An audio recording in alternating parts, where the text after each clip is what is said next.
profitability index. And for independent projects, you are undertaking projects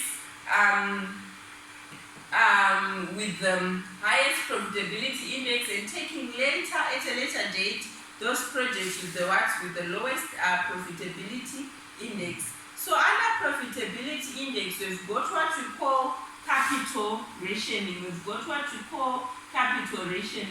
So when we are referring to capital rationing under the profitability index, we are looking at a scenario whereby we don't have adequate funds or sufficient funds to undertake the projects that we would want to undertake. So capital rationing can be for a single period. We are saying we are limited or we are in short supply of finances to undertake a particular project for just a single period, and afterwards our finances will be okay.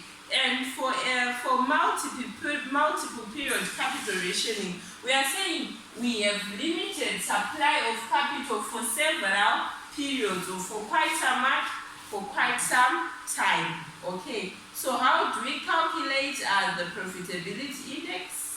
Okay, as a decision rule, I've already talked about this. You accept projects with a profitability index greater than what? 1. Okay.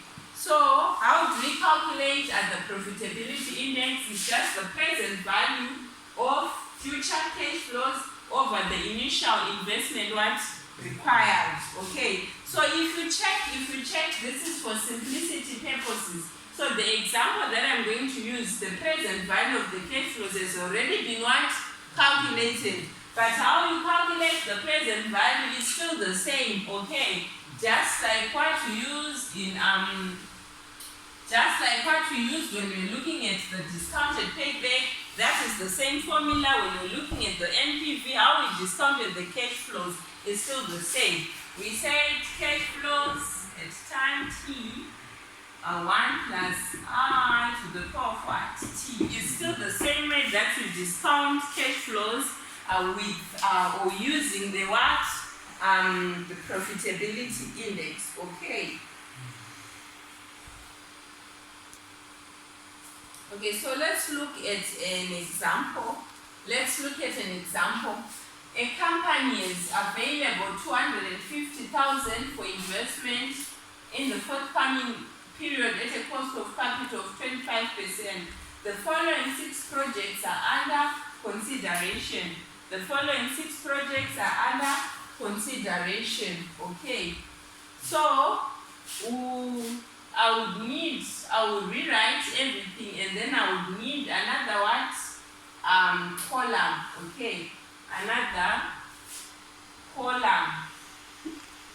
For simplicity purposes, these cash flows have already been discounted at 25% using the methods that we've been using to discount all the cash flows. So we have project 1, 2, 3, 4, and 5, and 6. And then we have the required investment. It's required investment is 50,000, 70,000, 40,000, 100,000, 100,000, and then 90,000,